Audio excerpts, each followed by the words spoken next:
According to the official statement from South African Ambassador Anil Sukla, 22 countries formally wish to become members of BRICS. Anil further mentioned that an equal number of countries have expressed interest in joining BRICS in the near future. This news seems promising for the group of emerging countries that have been demonstrating ambitious plans for foreign trade within the geopolitical context. However, the group still faces several controversies, such as the Russia-Ukraine war, where the country responsible for initiating the conflict is one of the founding members of the group. Is BRICS at its best moment to expand its membership, or does the group need better organization? In today's video, you will better understand this entire issue and get to know some of the 22 countries that want to join BRICS. Welcome to our channel, where we bring you the best videos on finance and technology. Please leave a like if you enjoyed the theme of this video and subscribe to the channel if you haven't already. Also, activate the notification bell to stay up to date with our latest content and comment if you think BRICS should accept more countries into its group or if it's too early for a possible expansion. Without further ado, let's get into the video.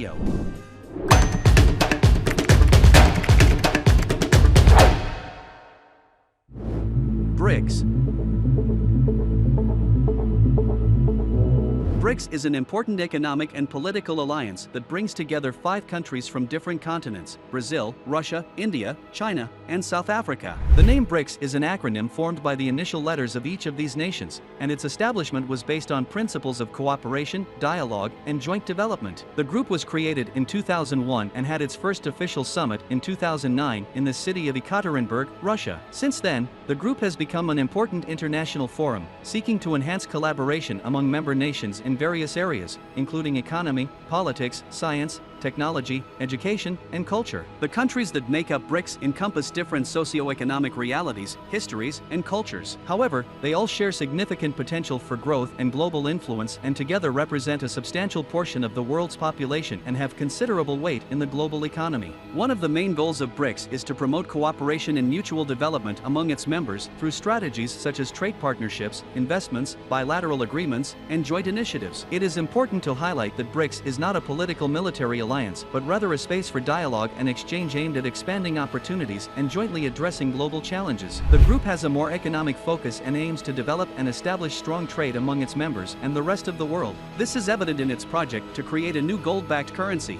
which is already in the group's plans and could have significant impacts on international trade and the local economy of its members. Given this context, it was expected that other countries would be interested in joining the group, but the announcement from South Africa surprised many with the number of interested parties. 22 countries? On July 20, 2023, South Africa officially announced that 22 countries are already interested and willing to join BRICS. The complete list was not disclosed, but it is possible to speculate about the names of some of the interested parties. In June 2023, Argentina, Saudi Arabia, the United Arab Emirates, Algeria, Egypt, Bahrain, Indonesia, and Iran were highlighted as countries that have formally requested to join the economic group. Other countries on the list of interest in BRICS include some nations from East Africa and another from West Africa, which have not yet been revealed. However, according to the South African ambassador to Asia and BRICS, Anil Sukla, in addition to the 22 countries that have formally approached to become members of the group, there is an equal number of countries that have also informally applied to participate in the bloc. In other words, BRICS is not just limited to 22 interested countries, but rather has a list that could surpass 40. With this number, BRICS could easily surpass one of the most consolidated groups on the planet, NATO. New NATO?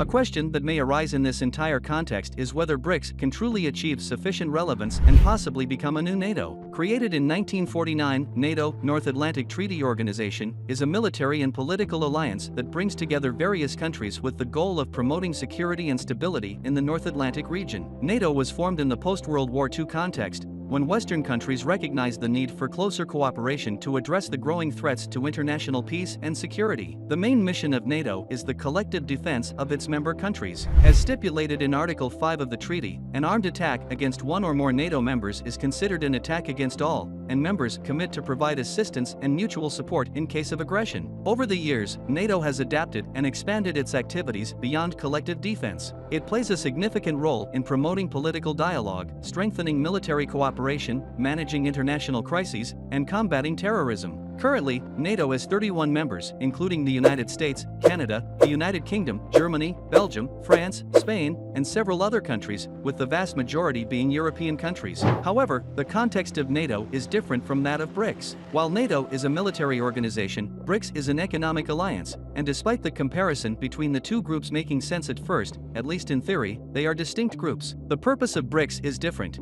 and this may be precisely why the group has generated interest from more than 40 countries. But why are there so many interested parties in the group? Why has BRICS become so relevant in the current context? Interests.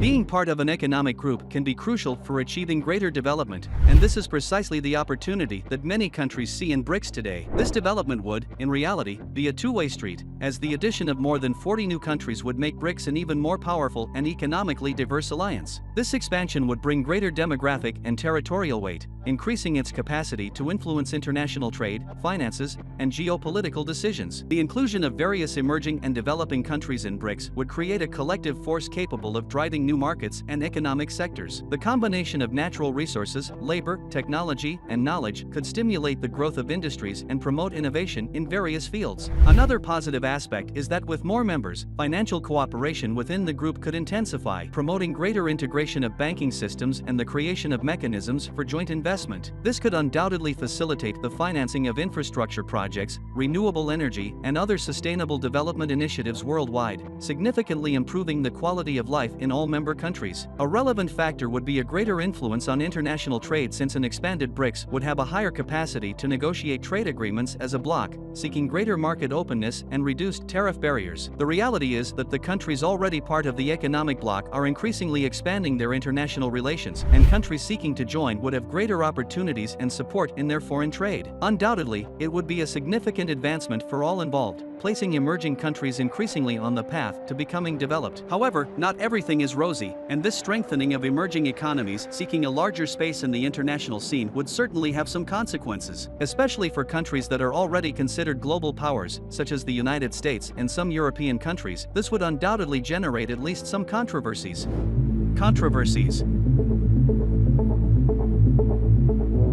The expansion of BRICS would undoubtedly attract the attention and pressure of other global powers who may view the group as a threat to their own commercial interests. This could result in efforts to undermine the cohesion of BRICS and generate tensions with other alliances and international organizations. However, the biggest controversy related to the group's growth is linked to the conflict between Russia and Ukraine. After the Russian invasion, the West retaliated with severe sanctions against the East European giant, showcasing the growing strength of countries like the United States and other NATO members to impose their decisions. The retaliation was not more severe because China and India did not share the sanctions and engaged in even more trade with Russia than in the past. Brazil and South Africa remained neutral in this context, which may indicate that BRICS is already ready to stand on its own and shows the first signs that they can together break free from the so-called first world countries that currently control the global economy and geopolitics. This entire context has attracted even more attention to the economic group, which may also be one of the reasons for the interest of several countries in joining BRICS. Perhaps the real controversy of the future expansion of BRICS lies in the fact that the group went from being composed of emerging countries that did not pose much of a threat to now accommodating the world's largest economies and consumer markets. A group that could even become self-sufficient and take control of the global economy within the next decades or even the next few years. A group that is growing steadily, with 22 countries already seeking to join and at least 20 more showing interest in joining in the near future.